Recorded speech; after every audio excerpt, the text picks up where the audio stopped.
আজকের পর্বে শেয়ার করব ময়দা আর একটি ডিম দিয়ে দারুণ স্বাদের একটি নাস্তার রেসিপি। ছোটরা এই নাস্তাটি খেতে ভীষণ পছন্দ করবে, চাইলে আপনি বাচ্চার টিফিনেও এটা দিয়ে দিতে পারেন। তো চলুন দেখে নিই এই সহজ নাস্তার রেসিপিটা আমরা কিভাবে বানিয়ে নেব। রেসিপিটি বানানোর জন্য আমি এখানে 1 কাপ পরিমাণ নিয়েছি ময়দা আর এখানে নিয়েছি একটি ডিম। এবার এই ময়দায় আমি দিয়ে দেব ডিম। ডিমটা দেওয়ার পর এখন দিয়ে দেব 1 টেবিল চামচ পরিমাণ চিনি। মিষ্টিটা আপনাদের পছন্দ মতো দিয়ে দেবেন। স্বাদ মতো দিয়ে দিচ্ছি লবণ।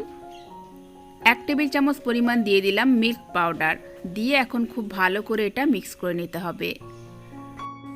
তো এখানে ডিম আর ময়দা খুব ভালো করে মিক্স করে নিয়েছি। এখন আমি এখানে নিয়ে নিচ্ছি 1 কাপ পরিমাণ দুধ। এখন অল্প অল্প করে দুধ দিয়ে আমি একটা ব্যাটার বানিয়ে নেব।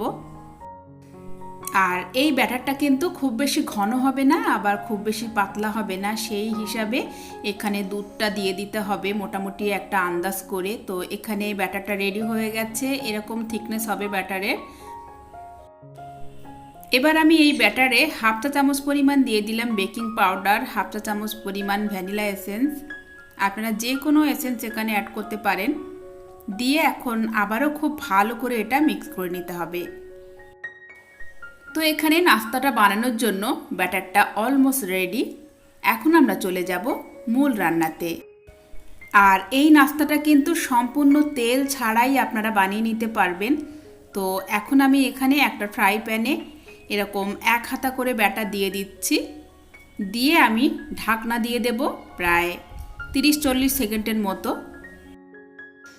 30-40 সেকেন্ড পর আমি ঢাকনা তুলে নিলাম। তো দেখেই বুঝতে পাচ্ছেন উপরটা কতটা সুন্দর হয়েছে। আর এই পর্যায়ে কিন্তু গ্যাসের ফ্লেমটাকে লো টু মিডিয়ামে রেখে দেবেন। তো এখানে একটা তুলে নিলাম। এরপর আমি আবারও 1 হাতা দিয়ে দিচ্ছি প্যানে।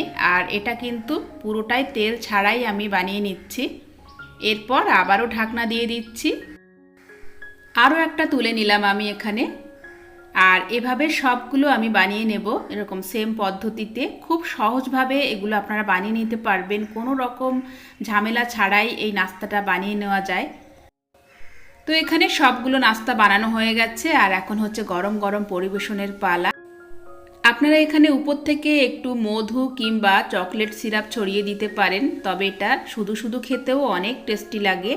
আপনারা বাচ্চার টিফিনে এটা বানিয়ে দিতে পারেন, বাচ্চারা এগুলো খুব পছন্দ করে খাবে।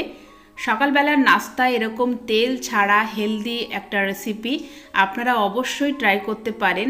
কোনো রকম তেল ছাড়াই কিন্তু এই রেসিপিটা আপনাদের বানিয়ে দেখালাম।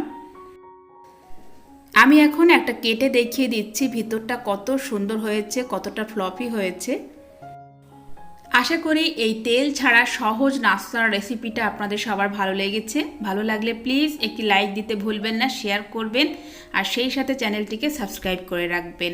আজকের মতো এখানেই বিদায় নিচ্ছি। ভালো থাকবেন সবাই। ফিরে আসছে আগামী পর্বে নতুন রেসিপি নিয়ে। আল্লাহ হাফেজ।